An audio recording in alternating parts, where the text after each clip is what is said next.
back to GMA3, everybody. At 26 years old, Michael Tubbs became Stockton's, first black mayor and one of the youngest ever in our nation's history. Yes, and it was in Stockton where he climbed his way out of poverty from his childhood against all odds. And now, at the age of 31, he has written a memoir. Yes, it's called The Deeper the Roots. And Michael joins us now from Sacramento, where he's now a special advisor to the governor of California. We're talking about a memoir here. A memoir at 31? What do you know at 31? Now, I say that, but you have obviously been through a lot in life. Well, first of all, good to see you. How you doing, my man? I am so blessed and happy. Thank you guys so much for having me, and happy holidays. And certainly happy holidays. What's the motivation here? And again, I kind of make light of 31, but why a memoir? It just felt that it was appropriate to write something that would be a timestamp to really allow myself, my children, and my community to look back at this particular time and say, wow, what was happening? What did this one person think? How did he make the decisions he made? And what is, if anything, is there to learn for the rest of us in terms of how to succeed, how to be resilient, but also how do we create a community and a country where people don't have to do superhuman feats to be successful? Well, Michael, you are so inspirational in this memoir. You talk about the beginnings, your beginnings. You were just 6 years old when your father was incarcerated, went away for more than 3 decades. Your mother at 23 raising you as a single mom right there. And you talk about the poverty that you lived in. How has this shaped you, and what do you hope people learn from your story, from how it began?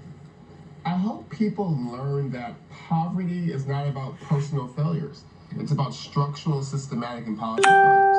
And that poor people like my mom, my aunts, and my grandmother, single mothers, these aren't bad people.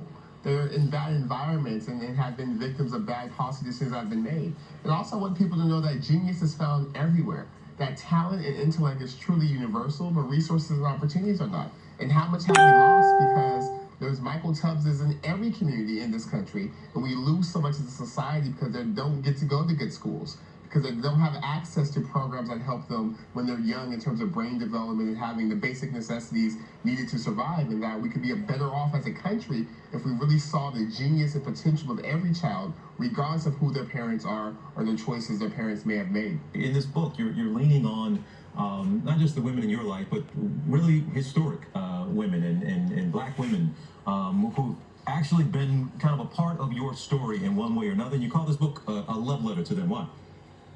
Well, my life has been blessed with having mentors, many of whom have been black women, like Valerie Jarrett, Alice Walker, Mary Wright Elderman, Oprah Winfrey, and my mom, my aunts, and grandmother, and my wife. And they have really identified to me what mentorship looks like. And it means making somebody a winner and not picking winners, and doing the work and doing what's necessary to see what people can be unburdened by what's been. So I'm incredibly thankful for all the mentors in my life, and this book is for them, but particularly to the black women who have dealt with their own setbacks, who have dealt with their own institutional bias, but have found a way to pour love and pour a vision for me that was bigger than just myself, but thinking about sort of, what can you do, Michael, to make this world a better place? You mentioned Oprah, Michael, and you also mentioned you were, just 26 when you became mayor. And the story goes that you were running out of money and running out of options, and lo and behold, Oprah came in and saved the day. Can you tell us about that? Yeah, I was even younger. I was running for city council. I had just announced I'm at $10,000 in my account. I was able to meet Miss Winfrey at a luncheon at Stanford, and she looked at me and she said, how do I get to your campaign? After I told her a little bit about Stockton. And I thought she was just joking or humoring me.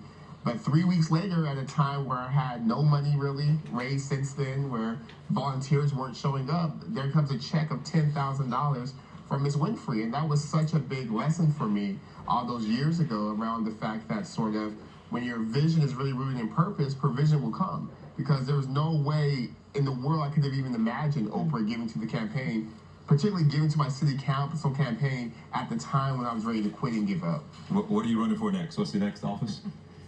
I'm running for dad of 2 children. I have a 3-month-old and a 2-year-old. I'm running to be a better husband and really focus on working with the governor on how do we end poverty in California. So no elected office yet.